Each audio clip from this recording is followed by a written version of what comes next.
السلام علیکم لسنرز، آئیے احمد اقبال کے شاہکار ناول اناڑی کی 10ویں قسط سنتے ہیں۔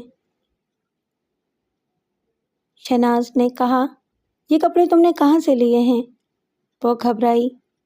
یہ جی غنی کے ہیں، چاچا اصغر کا بیٹا ہے وہ۔ میں نے کہا، اکبر خان اعتراض نہیں کرتا؟ وہ تو کچھ نہیں کہتا، اماں ناراض ہوتی ہے۔ میں نے کہا، ناراض ہونے کی تو کوئی بات نہیں، آج کل سب لڑکیاں پہن رہی ہیں۔ شہناز نے میری بات کو آگے بڑھایا اور کہا، اور پھر تم پر اتنے اچھے بھی لگ رہے ہیں۔ وہ خوش ہو گئی، مگر میرا بھائی کبیر دیکھ لے تو مارتا بھی ہے۔ میں نے اچانک کہا، ریشمہ تم سگریٹ بھی پیتی ہو؟ وہ تقریباً اچھل پڑی۔ نہیں جی، توبہ توبہ۔ میں نے کہا، جھوٹ مت بولو، کل رات میں نے بھی تمہیں دیکھا تھا۔ شہناز نے کہا، تم آدھی رات کے بعد برآمدے میں کھڑی تھیں، پھر تم درویش کے مزار کی طرف چلی گئیں۔ نہیں جی، آپ کو غلطی لگی ہے۔ وہ ہکلانے لگی۔ شہناز نے سخت لہجے میں کہا، دیکھو میرے پاس ایک انجیکشن ہے، تمہیں لگا دیے تو تم سوتے میں بھی سچ بولنے لگو گی، پھر میں تمہارے بھائی کو اور تمہاری دادا کو سامنے لے آؤں گی، وہ بھی سن لیں گے۔ اس کی حالت خیر ہو گئی۔ ڈاکٹر صاحب، خدا کے لیے ایسا مت کریں، مجھے سچ سچ بتاؤ، میں نے تمہیں راجا سمجھا تھا اور آوازیں بھی دی تھیں، لیکن تم نے پلٹ کے بھی نہیں دیکھا تھا اور پھر تم غائب ہو گئیں۔ وہ خوف کے اعصابی دباؤ میں ہونٹ کاٹتی رہی اور پھر اس نے کہا، وہ جی میں ڈر گئی تھی۔ میں نے کہا، اس وقت تم نے یہی کپڑے پہن رکھے تھے؟ اس نے اقرار میں سر ہلایا۔ غنی کو اچھے لگتے ہیں جی۔ اوہ، تم اس سے ملنے درویش کے مزار پر جاتی ہو؟ تم محبت کرتی ہو اس سے؟ میں نے پوچھا۔ اس نے دوبارہ سر ہلایا۔ وہ بہت اچھا ہے جی۔ شہناز نے کہا، کیا سگریٹ کی لت بھی اسی نے لگائی ہے تمہیں؟ وہ جی بس 1-2 بار، اس نے کہا تھا میں نے پی لی، اور اس کے بعد خود پینے لگی، کیوں؟ شہناز نے کہا۔ وہ ادھر ادھر دیکھنے لگی۔ جی چاہتا تھا جی، بے چینی سی ہوتی تھی جناب، سگریٹ کا کش لے کر سکون ملتا ہے۔ او مائی گاڈ، اس نے تمہیں نشے کی لت لگا دی اور تم اسے محبت کہتی ہو، بے وقوف لڑکی، شہناز نے برہمی سے کہا۔ میں نے کہا، ایک بات بتاؤ مجھے، یہ غنی اسی چچا کا لڑکا ہے نا جو بڑا اللہ لوک ہے؟ مگر میں نے اسے دیکھا نہیں، کیا کرتا ہے وہ کلینر ہے جی، ایک ٹرک کا، چہلم سے پشاور اور کراچی تک ہر جگہ جاتا ہے۔ کہتا ہے کہ بہت جلد وہ استاد کی جگہ لے لے گا، خود ٹرک چلائے گا، پھر ہم شادی کر لیں گے، ہم شہر میں رہیں گے، میں ٹرک پر اس کے ساتھ ہر جگہ جاؤں گی۔ اس کی آنکھیں کسی خواب کے مناظر والی فلم دیکھنے لگیں اور وہ نیند میں بولنے والے کی طرح بولتی رہی۔ میں نے سمجھ لیا تھا کہ اس کا محبوب اسے تباہی کے کس راستے پر لے جا رہا ہے، مگر اسے روکنا ظالم سماج کے بس کی بات ہی نہ تھی۔ چنانچہ میں نے اشارے سے شہناز کو بھی روک دیا، ورنہ راجا کی طرح وہ ریشمہ کو بھی اصلاحی لیکچر دینے لگتی۔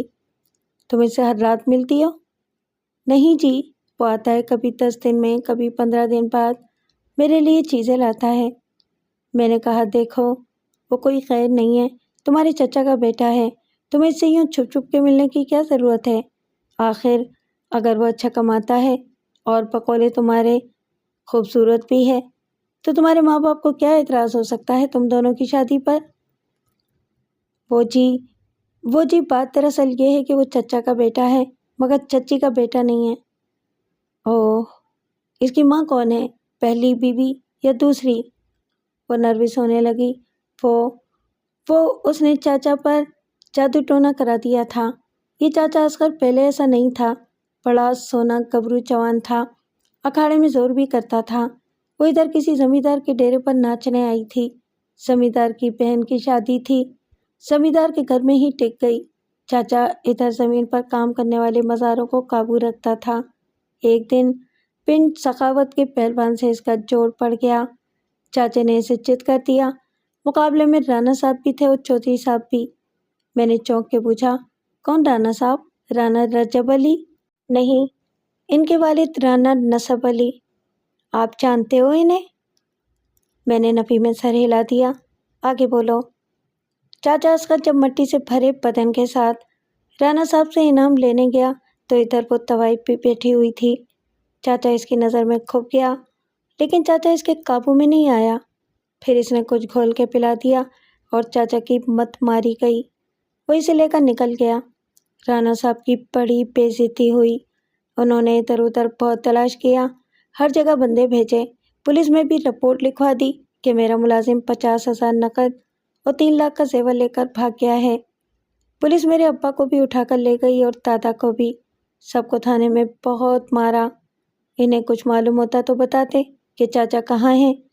پتہ نہیں کس نے ولایت میں بڑے مالک کو ٹیلی فون کیا اور انہوں نے یہاں کسی سے بات کی تو 3 دن بعد تھانے والوں نے انہیں چھوڑ دیا۔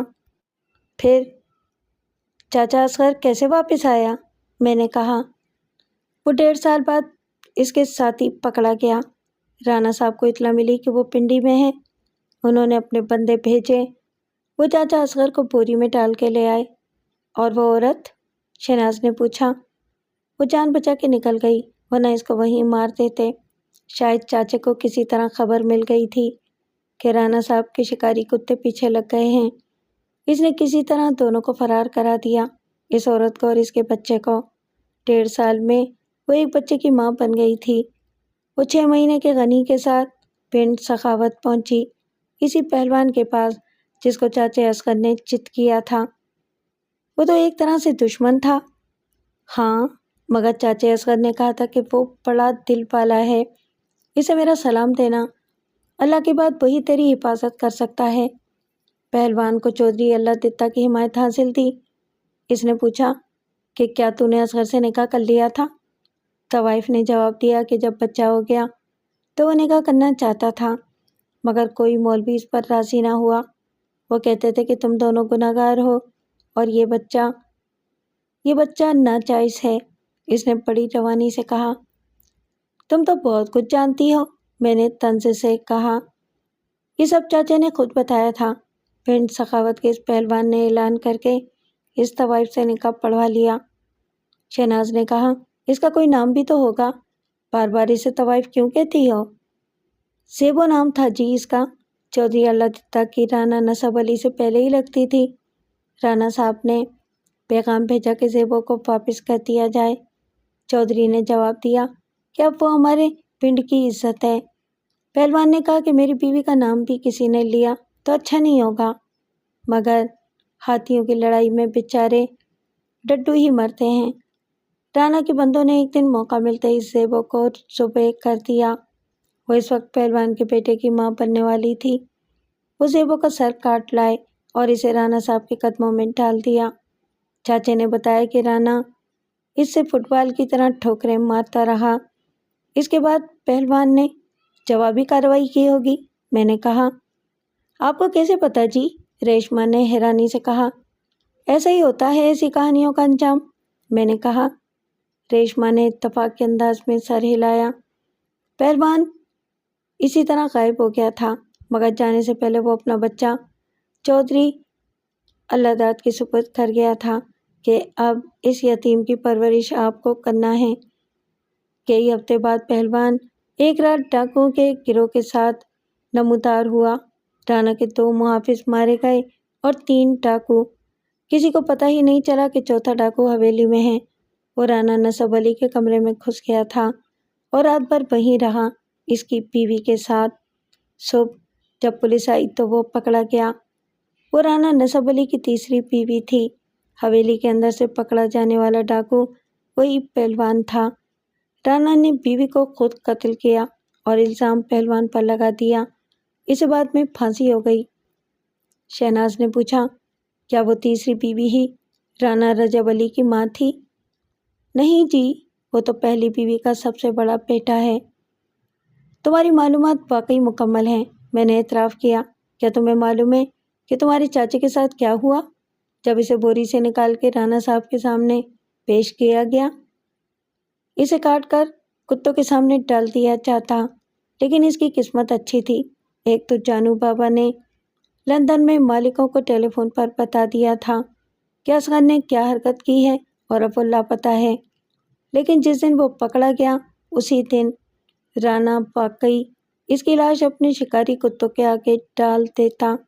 لندن والے مالک نے چانو بابا سے کہا کہ وہ اصغر کی گمشدگی کی رپورٹ لکھوا دیں۔ پولیس آسانی سے رپورٹ کہاں لکھتی ہے، مگر لندن والے مالک کا دباؤ تھا۔ رانا نے تو کوئی رپورٹ نہیں لکھوائی تھی۔ چانو بابا کی رپورٹ لکھ لی گئی۔ جس دن اصغر کو گرفتار کر کے لایا گیا، وہاں علاقے کا ایس پی بھی بیٹھا ہوا تھا۔ رانا اس سے خوش نہیں تھا اور بعد میں رانا کی وجہ سے اس کا تبادلہ بھی ہوا، مگر ایس پی نے رانا سے کہہ دیا کہ یہ ست بدائی والوں کا بندہ ہے اور لندن سے مجھے فون آیا تھا کہ اس کا پتہ لگایا جائے، اب آپ اسے چھوڑ دیں۔ رانا نے انکار کر دیا کہ یہ میرا ذاتی معاملہ ہے، مجھے اپنی بے عزتی کا حساب برابر کرنا ہے۔ ایس پی جاتے جاتے دھمکی دے گیا کہ بندہ مجھے آپ سے زندہ سلامت وصول کرنا ہے، اگر یہ مر گیا تو آپ کے خلاف قتل کا پرچہ میں خود درج کروں گا۔ بس اسی سے چاچا بچ گیا، مگر اس کے ساتھ جو سلوک ہوا اس نے چاچا کا حال خراب کر دیا۔ اس کو بہت ذلیل کیا گیا اور مارا پیٹا گیا، سنائے کھانے میں زہر بھی دیا گیا۔ وہ مہینہ بھر سے زیادہ رانا صاحب کے پاس رہا تھا۔ اسے کتوں کے ساتھ رکھا گیا تھا۔ لکڑی کے چھوٹے چھوٹے گھر تھے، ایک میں اسے بھی بند کر دیا گیا تھا۔ اسے وہی کھانا پڑتا تھا جو کتے کھاتے تھے، اس کے لیے بھونکنا پڑتا تھا۔ وہ چاروں ہاتھ پیروں پر چلتا تھا اور رانا صاحب کے قدموں میں لوٹتا تھا۔ وہ باغ میں یا گاؤں اور کھیتوں میں جاتے تھے تو ان کے پیچھے چلتا تھا۔ وہ اس کو بیت کی پتلی چھڑی سے مارتے تھے اور اس کی کھال ادھیڑ دیتے تھے۔ اس کے گلے میں پٹا تھا اور اسے زنجیر سے باندھ کے ہر جگہ لے جایا جاتا تھا۔ کتوں کی طرح اس کے تن پر بھی کپڑے نہیں ہوتے تھے۔ یہ سب اس نے بتایا؟ شہناز نے جھرجھری لے کر کہا۔ ہاں، اور لوگوں نے بھی، جو سب دیکھ رہے تھے۔ جب وہ واپس آیا تو کتوں کی طرح بھونکتا تھا اور خود کو کتا ہی سمجھتا تھا۔ کسی نے اس کا علاج نہیں کرایا؟ میں نے کہا۔ علاج کرانے سے یہ ہوا کہ اس نے خود کو انسان سمجھنا شروع کر دیا، مگر اس پر دورے پڑنے لگے۔ دورے کی حالت میں وہ کوئی عجیب زبان بولنے لگتا جو کسی کی سمجھ میں نہیں آتی تھی۔ وہ کئی دن سوتا نہیں تھا، پھر کسی قبر میں سویا ہوا ملتا تھا۔ اس نے داڑھی بڑھا لی اور بال بڑھا کے جوگی بن گیا۔ لوگوں کو بتانے لگا کہ ان کے ساتھ کیا ہونے والا ہے، اور عجیب بات یہ ہے کہ وہ سچ بھی ہو گیا۔ ایک عورت پنڈ سخاوت سے آئی تھی، اس سے پوچھنے لگا تو کس کی بیوہ ہے؟ اس نے بڑا برا بھلا کہا کہ تو جانتا نہیں میں کس کی بیوی ہوں؟ وہ کہنے لگا کہ ہاں تو اسی کی بیوہ ہے۔ 3 دن بعد اس کے شوہر کو سانپ نے ڈس لیا اور وہ واقعی بیوہ ہو گئی۔ ایک اور بندے سے اس نے پوچھا کہ دوسری شادی کے میٹھے چاول کب کھلاؤ گے؟ وہ سمجھا مذاق کی بات ہے، اس کی شادی کو سال بھی نہیں ہوا تھا۔ 1 ہفتے بعد بچہ جنتے ہوئے اس کی بیوی فوت ہو گئی۔ اس کے بعد لوگوں نے اسے پہنچا ہوا سمجھ لیا۔ ہاں، پہلے کبھی کبھی اسے دورہ پڑتا تھا، جب وہ ٹھیک ہوتا تھا تو ویسے ہی رہتا تھا جیسے پہلے تھا، رو رو کے چاچی سے اپنی غلطی کی معافی مانگتا تھا۔ بعد میں دورے بڑھتے گئے، اب تو وہ ایسے ہی رہتا ہے جیسے آپ نے دیکھا۔ وہ لڑکی بہت باتونی ہونے کے ساتھ ساتھ غیر معمولی طور پر ذہین تھی، اور اگر خود نہ بتاتی تو ہمیں کبھی اندازہ نہ ہوتا کہ وہ کبھی اسکول نہیں گئی۔ افسوس کی بات یہ تھی کہ نوجوانی کے جذبات کی رو میں بہہ کے وہ رسوائی اور بدنامی کے راستے کی طرف بڑھ رہی تھی۔ ہمیں اس کی باتیں سنتے 1 گھنٹہ ہو گیا تھا۔ دور سے اس کی ماں کی آواز سنائی دی تو وہ ایک دم پلٹی۔ ماں نے مجھے اس حلیے میں دیکھا آپ کے سامنے تو بہت مارے گی۔ میں نے کہا ادھر تم کہاں جا رہی ہو؟ اس نے کہا میرے کپڑے ادھر ہیں، وہیں جہاں میں رات کے وقت غائب ہوئی تھی۔ وہ ہنسی اور بھاگ کھڑی ہوئی۔ شہناز نے کہا اب یہ پیچھے کی طرف سے جا رہی ہے۔ میں نے کہا چلو دیکھتے ہیں درویش کے مزار پر کیا ہے۔ ہم اکبی فصیل کا چکر لگا کے گئے۔ وہاں درویش کا مزار بالکل ویسا ہی تھا جیسے شہناز نے بتایا تھا۔ سرانے کی طرف ذرا نشے میں ایک جیسی 6 قبریں تھیں۔ میرا ذہن ایک دم مجھے اپنے ماضی کی سب سے لرزخیز اور خون چکا داستان کی طرف لے گیا۔ یہ 6 قبریں میرے ایک جد امجد قدیر احمد کے 6 جوان بیٹوں کی تھیں۔ جن پر انہیں بڑا غرور تھا۔ شاید یہ کہنا درست نہ ہو کہ قدیر احمد کے بیٹے ایک فقیر کی بد دعا سے ہلاک ہوئے۔ انسان کے لیے زندگی اور موت کے وقت کا تعین قدرت کرتی ہے۔ کسی کی دعا سے کوئی ایک سانس اضافی نہیں لے سکتا اور کسی کی بد دعا سے فرشتہ اجل آخری سانس لینے سے پہلے روح قبض کرنے کا اختیار نہیں رکھتا۔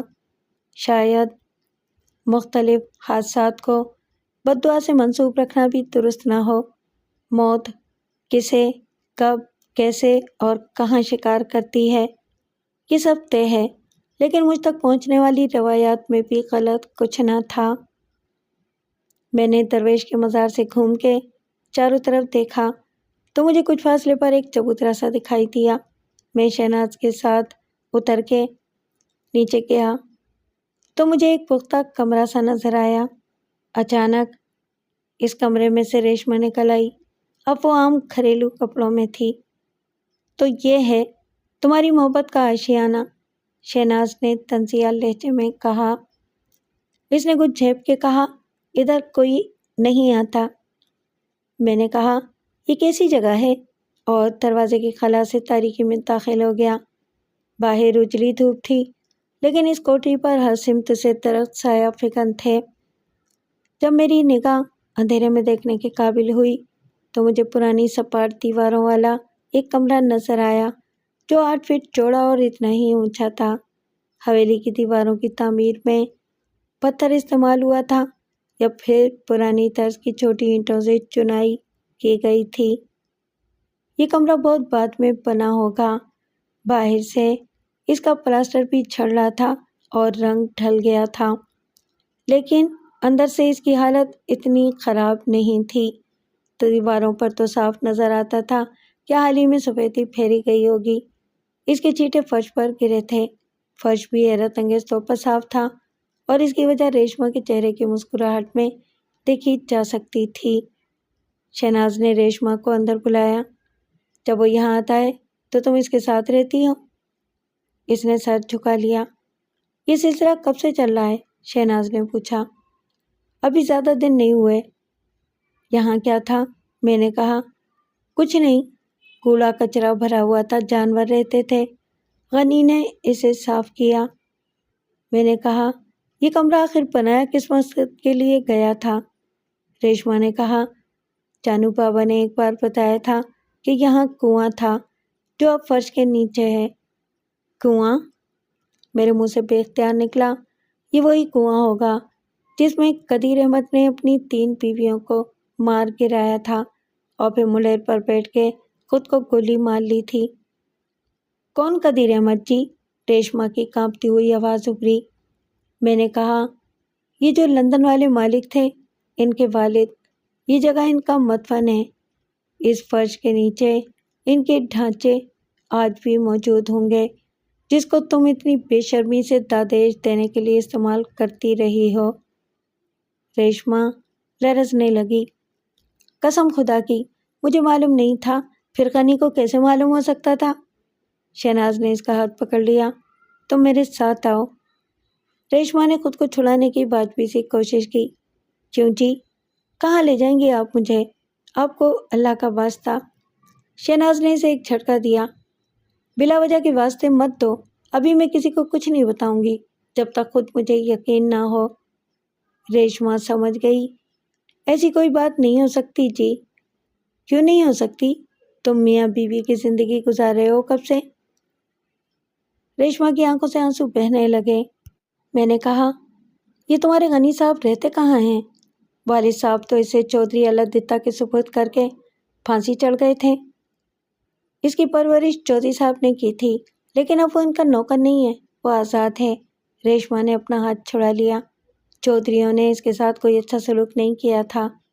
مار کھانے اور روکھی سوکھی سے پیٹ بھرتے اس نے بچپن تو گزار دیا۔ عقل آئی تو اندازہ ہوا کہ اس کی حیثیت تو غلاموں سے بھی بدتر ہے۔ احسان اپنی جگہ، ہر وقت کی ذلت اور مار پیٹ الگ، کمی کمی تک اٹھتے بیٹھتے، ناجائز کہہ کے بلاتے تھے۔ وہ کب تک برداشت کرتا؟ کاٹی اس کی بھی باپ جیسی ہے۔ چودھری اللہ دتا نے 70 برس کی عمر میں چوتھی شادی کی تھی۔ چوتھی کیا، چھٹی حساب سے نئی والی بھی عمر میں چودھری کی پوتی کے برابر تھی۔ وہ غنی پر ریچھ گئی۔ اس کی مہربانیاں دیکھ کے پرانی والی تاڑ گئی کہ معاملہ گڑبڑ ہے۔ وہ آپس میں مل گئیں۔ ایک نے چھوٹی والی کو شے دی کہ پیار کیا تو ڈرنا کیا، غنی کے ساتھ نکل جاؤ اور بساؤ اپنے پیار کی جنت۔ سب نے اسے موقع فراہم کیے اور ایک دن انہیں رنگے ہاتھوں پکڑوا دیا۔ چودھری کی نئی نویلی بیوی نے تو فوراً غنی کو مجرم بنا دیا کہ مجھے اکیلا پا کے یہ اندر آ گیا اور زبردستی کرنے لگا۔ اپنی عزت بچانے کے لیے چودھری نے اس کے جھوٹ کو سچ مان لیا۔ غنی جائے واردات سے فرار ہو گیا تھا۔ اب وہ اس علاقے میں آتے ہوئے بھی ڈرتا ہے۔ شہناز نے طنز سے کہا، بس تمہارے پاس آتے ہوئے نہیں ڈرتا، بے وقوف لڑکی، ابھی وقت ہے، سنبھل جاؤ۔ شادی سے پہلے وہ تمہیں کس طرح رکھ رہا ہے، پھر شادی کرنے کی اسے کیا ضرورت ہوگی؟ جس دن اس کا دل بھر گیا وہ لوٹ کے ادھر آئے گا بھی نہیں۔ اس کا نہ گھر ہے نہ خاندان، تم ماری جاؤ گی۔ ریشما کا رنگ پھک ہو گیا۔ نہیں جی، ایسا نہیں ہو سکتا، وہ ایسا نہیں ہے۔ ابھی تمہیں کیا پتا دنیا کا؟ میں نے کہا، اگر کسی روز وہ چودھری کے انتقام کا نشانہ بن گیا تو تمہیں معلوم ہی نہیں ہوگا۔ اکثر ڈرائیور نشہ کرتے ہیں، اسے بھی عادت ہو گئی ہے اور اب وہ تمہیں عادی بنا رہا ہے۔ اگر اسے اتنا خیال ہوتا تو کیا وہ تمہیں نشہ کرنے دیتا؟ کون سا ٹرک ڈرائیور ہے جو یہ لت اپنے بیوی بچوں کو خود لگائے؟ شہناز نے کہا، تم اتنی بے باک ہو اس لیے ہم بھی تم سے کھل کے بات کر رہے ہیں، تمہیں سمجھا رہے ہیں۔ نہیں سمجھنا تو ہماری طرف سے جہنم میں جاؤ، بھگتو گی تم خود۔ وہ کتنا سچا ہے یہ آزمانے کے لیے تمہیں خود اپنے جذبات کو کنٹرول کرنا ہوگا۔ اگلی بار جب وہ تمہیں بلائے تو اس سے صاف کہو کہ بس اب نہیں، اب مجھ سے شادی کرو اور گھر بساؤ۔ مجھے تم جیسا آدمی نہیں چاہیے جو چھپ کر میرے ساتھ رہے اور پھر بھاگ جائے۔ ریشما کے ضبط کا حوصلہ جواب دے گیا۔ روتے روتے وہ چلانے لگی، بھونکنا بند کر کتیا، میرے غنی اور مجھے کچھ کہنے سے پہلے اپنے آپ کو دیکھ۔ تیرے جیسی عورتیں کتنی پاک دامن ہوتی ہیں، تو بھی تو دو چار کو ساتھ لائی ہے۔ میں نے اس کے منہ پر ایک تھپڑ رسید کیا۔ وہ چیخی اور دیوار سے ٹکرا کے فرش پر گر گئی۔ شاید میری طرح شہناز کو بھی احساس ہونے لگا تھا کہ ہم معاملات کو بہت آگے لے گئے ہیں۔ ریشما کی ہمارے لیے اتنی اہمیت بہرحال نہیں تھی۔ وہ کیا تھی، ایک ملازم کی بیٹی؟ ہمیں اس کی باتوں میں اتنی دلچسپی ظاہر کرنے کی کیا ضرورت تھی؟ ہم اسے سمجھاتے اور جانے دیتے۔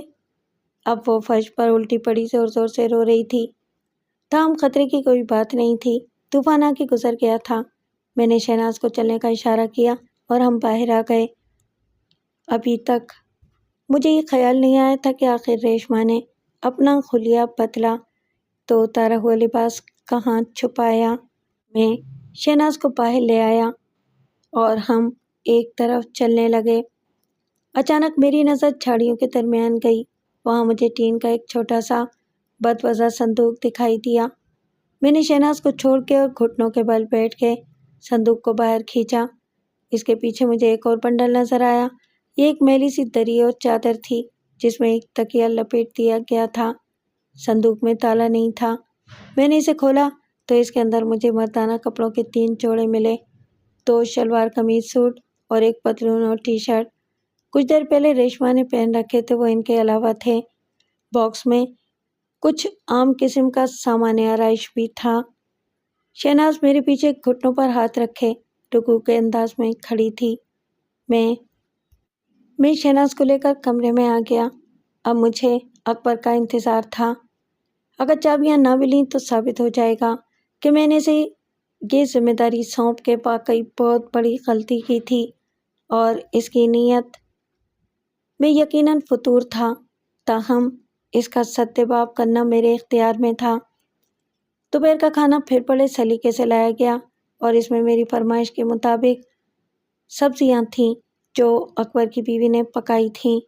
اس کے ہاتھ میں واقعی ذائقہ تھا۔ اکبر خان کی انوس کوئی خبر نہ تھی اور مجھے ایسا لگتا تھا کہ شاید اس مختصر دورے میں حویلی کا تفصیلی جائزہ لینا ممکن نہ ہوگا۔ اس کے لیے مجھے دوبارہ زیادہ عرصے قیام کے لیے آنا ہوگا، مگر جانے سے پہلے مجھے کچھ حفاظتی اقدامات کرنے ہوں گے۔ جانو بابا مجھے پہلے ہی خبردار کر چکا تھا، اور اب جب کہ چابیاں بھی اکبر خان کے ہاتھ میں آ گئی تھیں، وہ تالے کھول کر کچھ بھی غائب کر سکتا تھا۔ حویلی کے کمروں میں کیا محفوظ ہے، اس کا حساب صرف جانو بابا جانتا تھا۔ اس کا ریکارڈ کہیں نہیں تھا۔ شہناز کو اب راجہ کی واپسی کا بے چینی سے انتظار تھا۔ راجہ کہاں اور کیا کر رہا ہے؟ رابطہ نہ ہونے کی وجہ سے یہ معلوم نہیں ہو سکتا تھا۔ اطمینان کی صرف ایک بات تھی کہ وہ اکیلا نہیں ہے، اس کے ساتھ کبیر خان تھا، اور امید کی جا سکتی تھی کہ شام تک وہ ضرور لوٹ آئے گا اور ہم رات تک لاہور پہنچ جائیں گے۔ میں نے شہناز کو آرام کرنے کا مشورہ دیا، مگر وہ اس لکودک کمرے میں اکیلی رکنے پر راضی نہ ہوئی، جہاں کے در و دیوار بھی اسے پراسرار لگتے تھے۔ ہم نے نیچے سے اوپر تک راؤنڈ لگایا۔ طویل برآمدے میں 2 راہداریاں کھلتی تھیں۔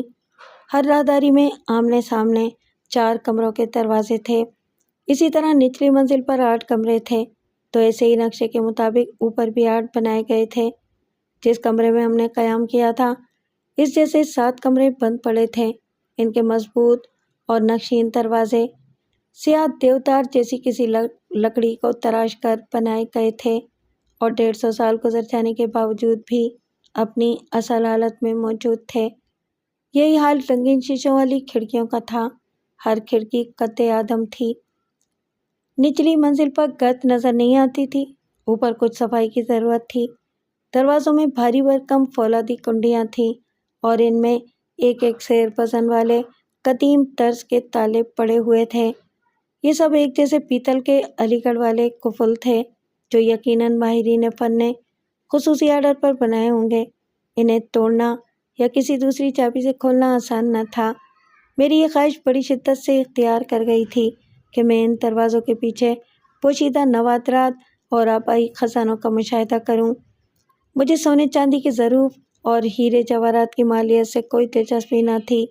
میری دولت مندی میں مزید 1-2 کروڑ کا اضافہ ہو جانے سے مجھے کوئی فرق نہیں پڑتا تھا۔ میری خواہش یہ تھی کہ میں اپنے آبائی تاریخی ورثے کو محفوظ کروں۔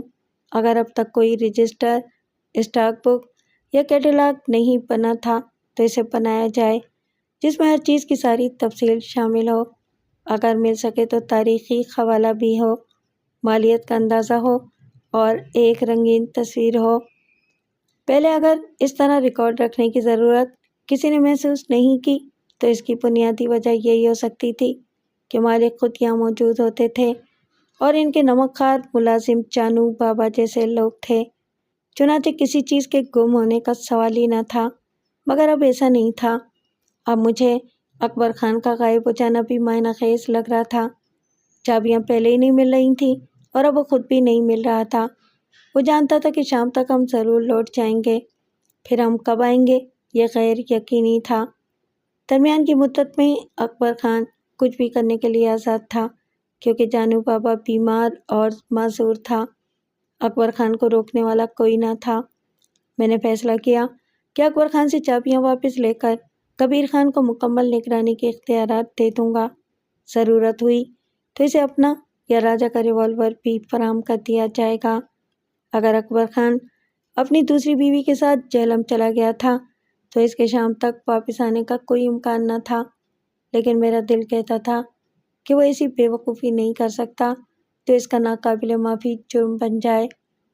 اکبر خان کی تلاش مجھے اس دفتر کی طرف لے گئی جس کی نشاندہی اکبر خان کی بیوی فاطمہ نے کی تھی۔ شہناز میرے ساتھ سنبھل سنبھل کر سبزی کے کھیتوں کی درمیانی مڈیر پر چلتی رہی۔ شیشم کے گھنے جنگل میں نظر آنے والی سفید عمارت تک پہنچنے میں میرے اندازے سے زیادہ فاصلہ طے کرنا پڑا۔ جب میں نے پلٹ کے دیکھا تو مجھے یوں لگا جیسے حویلی اور اس کے ارد گرد کی زمین پر بھی پہلے جنگل ہی ہوگا۔ درخت صاف کر کے حویلی کی تعمیر کے لیے جگہ نکالی گئی تھی۔ بعد میں مزید درخت کاٹے گئے تھے۔ اب تقریباً 10 ایکڑ پر حویلی کے ملازمین کا قبضہ تھا۔ اس پر وہ جتنی گندم اگاتے تھے وہ سال بھر استعمال کرتے تھے۔ دیگر ضروریات کے لیے سبزیوں کی فروخت سے ہونے والی آمدنی کا سہارا تھا۔ حویلی کے اندر رہنے والوں کی تعداد کو دیکھتے ہوئے یہ اندازہ کیا جا سکتا تھا کہ ان کے گزارے کے لیے آمدنی کم نہیں ہو سکتی، اور ان کے حالات اتنے سخت بہرحال نہیں ہیں جتنے نظر آتے ہیں یا وہ ظاہر کرتے ہیں۔ تاہم وہ خوشحالی سے دور تھے اور جاہل تھے۔ درختوں میں گھری ہوئی عمارت ایک بیرک جیسی تھی۔ اس کی طوالت 100-125 فٹ تھی اور چوڑائی 40 فٹ۔ مضبوط دیواروں، پختہ چھت والی اس عمارت کو تعمیر ہوئے زیادہ عرصہ نہیں گزرا تھا۔ دیکھنے میں یہ عمارت آفس سے زیادہ گودام لگتی تھی، کیونکہ اس کے پچھلے حصے میں لمبائی کے رخ ایک بھی کھڑکی نہ تھی۔ سامنے والے حصے میں بھی دروازہ ایک ہی تھا اور اس کے ساتھ 2 کھڑکیاں۔ سامنے کے رخ پر ایک برآمدہ پوری بیرک کی لمبائی کے رخ پھیلا ہوا تھا۔ کھڑکیاں، دروازے سب بند تھے اور مکمل خاموشی کسی بھی انسان کی عدم موجودگی کا پتہ دیتی تھی۔ عمارت کے چاروں طرف خاردار تاروں کی باڑ تھی جس کی اونچائی 8 فٹ تھی۔ 4-4 انچ کے فاصلے پر لگائے جانے والے تار فولادی کھمبوں سے منسلک تھے۔ ایک کھمبے سے دوسرے کا فاصلہ تقریباً 10 فٹ تھا۔ تمام تار بہت ٹائٹ تھے اور ان کے درمیان سے کسی کے گزرنے کے امکان کو ختم کرنے کے لیے تاروں کا ایک سلسلہ اوپر سے نیچے بھی چلتا تھا۔ اس طرح پوری باڑ میں 4 انچ چوڑے اور لمبے خانے بن گئے تھے۔ یہ حفاظتی انتظام مجھے غیر معمولی لگا۔ مزید یہ کہ ہر کھمبے پر ممنوعہ علاقے کی تختی بھی آویزاں تھی اور انگریزی اردو میں بھی یہ لکھ دیا گیا تھا کہ بلا اجازت اندر داخل ہونے والے کو گرفتار کیا جا سکتا ہے۔ داخلے کا واحد راستہ ایک فولادی گیٹ تھا جو سیمنٹ کے 2 ستونوں پر قائم تھا۔ بیرک کی چھت پر چاروں طرف روشنی پھیلانے والی بڑی بڑی سرچ لائٹس نصب تھیں۔ یہ میرے لیے بڑی حیرانی کی بات تھی کہ حویلی سے صرف 2 فلانگ کے فاصلے پر بجلی موجود تھی۔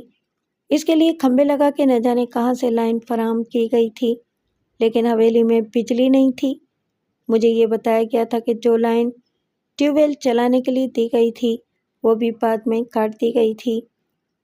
ابھی تک اس دفتر میں ہونے والے کام کی نوعیت کا مجھے علم نہیں تھا جس کے لیے عمارت میری زمین پر بنا لی گئی تھی۔ لندن میں میرے دادا عقیل احمد نے اس کا کوئی ذکر نہیں کیا تھا۔ شاید وہ خود بھی اس کی موجودگی سے بے خبر تھے۔ اس کا مطلب یہ تھا کہ تعمیر ناجائز تھی۔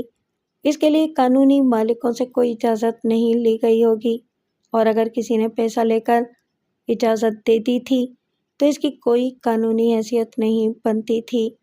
زمین پر قبضہ کر کے ایک غیر قانونی عمارت کھڑی کر لی گئی تھی تو مجھے پورا اختیار حاصل تھا کہ میں اسے گرا دوں، لیکن اپنے تمام اختیارات کے باوجود میں اتنا بے اختیار تھا کہ اس عمارت میں قدم نہیں رکھ سکتا تھا جو میری زمین کا ایک حصہ تھی۔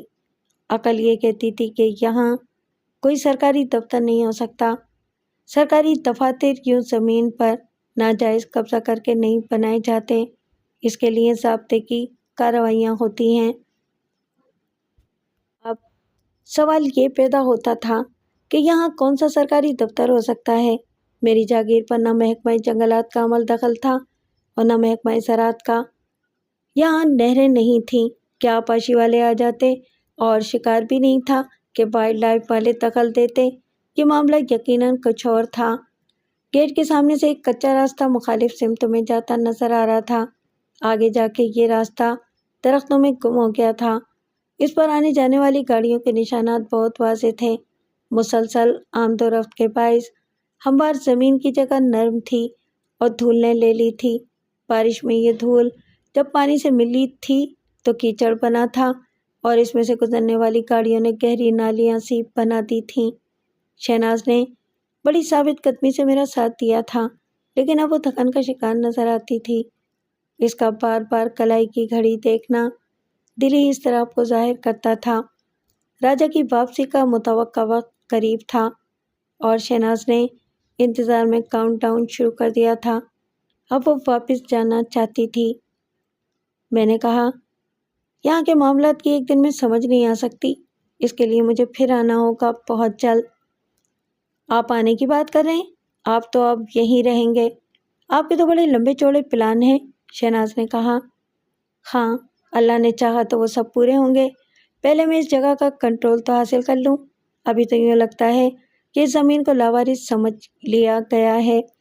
معلوم نہیں یہاں کون کیا کر رہا ہے۔ مثلاً اس عمارت ہی کو دیکھو، اکبر خان یہاں کیا کرتا ہے؟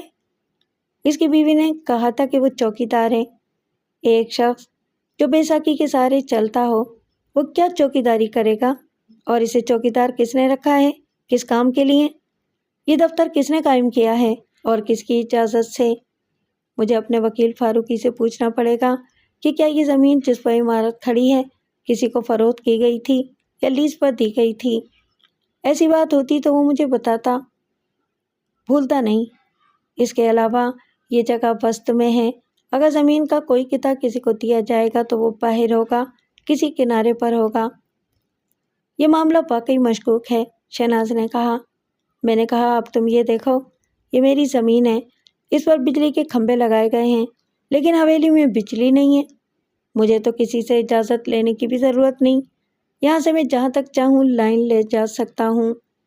شہناز نے کچے راستے کی طرف اشارہ کیا۔ یہ راستہ آخر کدھر جاتا ہے؟ یہ ضرور کسی سڑک سے جا ملتا ہوگا۔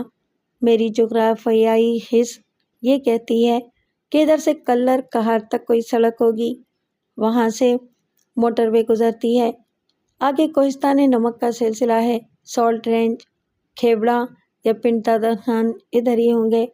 آج وقت نہیں ہے اور بھی جلدی کیسی، سب معلوم ہو جائے گا۔ اکبر خان مل جاتا تو اس سے پوچھا جا سکتا تھا۔ مجھے اس عورت پر بھی شک ہے، وہ اکبر خان کی بیوی نہیں لگتی۔ میں نے کہا، معاملات الجھے ہوئے ہیں، مجھے بہت جلد واپس آنا چاہیے۔ سب سے پہلے میں یہاں اپنی سیکورٹی کا انتظام کروں گا۔ جاگیر کی حدود کے ساتھ ساتھ مسلح افراد کا گشت ہونا چاہیے۔ 2-4 گارڈ حویلی میں رہیں گے۔ میری اتھارٹی اسی طرح قائم ہوگی۔ پھر یہاں بجلی کی سپلائی ہونا چاہیے فوری طور پر۔ دیگر معاملات اس کے بعد، کسی پلان کے مطابق پہلے کیا کرنا ہے اور کیسے کرنا ہے۔ اب شام کے 4 بج رہے تھے۔ راجا ابھی تک لوٹا نہیں تھا اور شہناز کچھ نروس ہو رہی تھی۔ سورج مغرب کی جانب ڈھلنے سے پہاڑی کی اوٹ میں چلا گیا تھا۔ سپہر پر غروب کے وقت کا گمان ہوتا تھا۔ ہم شکستہ فصیل کی طرف سے حویلی میں داخل ہوئے ہی تھے کہ مجھے سامنے سے اکبر خان صدر دروازے سے گزر کر اپنی طرف آتا نظر آیا۔ اس وقت بھی بیساکھی اس کی بغل میں تھی۔ میں نے اپنے غصے کو کنٹرول رکھتے ہوئے پوچھا، اکبر خان، تم کہاں چلے گئے تھے؟ اس نے معذرت آمیز مسکراہٹ کے ساتھ کہا، وہ جی نور جہاں کچھ گھر چھوڑنے گیا تھا۔ میں نے انجان بن کے کہا، اچھا، کیا وہ اس گھر میں نہیں رہتی؟ وہ کیسے رہ سکتی ہے یہاں سر؟ صرف آپ کے آنے کا سن کے آ گئی تھی۔ وہ جہلم میں رہتی ہے۔ آئی کیسے تھی اور گئی کیسے؟ شہناز نے کہا، صبح سبزی لے جانے والی گاڑی آئی تھی، اس میں ٹیلا جوگیاں گئی، وہاں سے ویگن میں تینا اور پھر بس سے جہلم۔ میں نے کہا، اکبر خان، وہ چابیاں ملی یا نہیں؟ میں سمجھتا ہوں کہ تم ذمہ دار آدمی ہو۔ اس نے جیب میں ہاتھ ڈالا، یہ رہیں چابیاں سر۔ اس سے پہلے کہ میں چابیاں لیتا، شہناز نے ہاتھ بڑھا دیا۔ یہ کس کے پاس تھیں؟ تم نے کہا تھا کہ بیوی نے اٹھا لی ہوں گی، کیا یہ نور جہاں کے پاس تھیں؟ میں نے کہا، فاطمہ کے پاس تو نہیں تھیں، ہم نے پوچھا تھا۔ وہ بولا، میں خود ہی ایک جگہ رکھ کے بھول گیا تھا۔ میں نے کہا، چابیاں نہ ملنے کی وجہ سے ہم کچھ نہیں کر سکے۔ میں چاہتا تھا کہ جو کمرے بند پڑے ہیں کھول کر دیکھوں اندر کیا ہے کیا نہیں ہے۔ جو تھا وہ سب ہوگا سر، اکبر نے کہا۔ میں نے کہا، مگر مجھے تو علم نہیں کہ کیا تھا۔ کیا تمہیں کچھ معلوم ہے؟ اس حویلی کے قیمتی ساز و سامان کا کہیں اندراج ہے؟ اسٹاک رجسٹر وغیرہ میں کوئی اندراج ہے؟ اس نے نفی میں سر ہلایا۔ بابا نے کبھی ذکر نہیں کیا۔ میں نے کہا، اوکے، اب ہم باری باری ہر کمرے کو چیک کریں گے، کلر تصویر لیں گے اور کیٹلاگ بنائیں گے۔ اس کے بعد ذمہ داری کسی کیئر ٹیکر کو سونپی جائے گی۔ اس نے کہا، لیکن آپ تو شام کو واپس جا رہے ہیں۔ میں نے سکون سے جواب دیا، میں اپنا پروگرام بدل بھی سکتا ہوں۔ اس کے علاوہ آج جانے کا مطلب یہ ہرگز نہیں کہ میں پرسوں نہیں آؤں گا، جیسے کہ پہلے والے مالک کرتے رہے۔ میری رہائش یہیں ہوگی تو مجھے مختلف کاموں کے لیے عملہ درکار ہوگا۔ ابھی تک تو کام جیسے تیسے چل رہا تھا، مگر آگے میرے کچھ پلان ہیں۔ میرا سیکرٹری، شوفر، سیکورٹی گارڈ اور گھریلو ملازمین سب تنخواہ دار ہوں گے۔ اکبر خان، تم نے بتایا تھا کہ تمہاری یہ ٹانگ سن 71 کی جنگ میں ضائع ہوئی تھی۔ یہ سوال اچانک کیا گیا تھا۔ وہ چونک پڑا۔ یس سر۔ میں نے کہا 35 سال پہلے تمہاری عمر کیا تھی؟ میری عمر 18-19 سال سر۔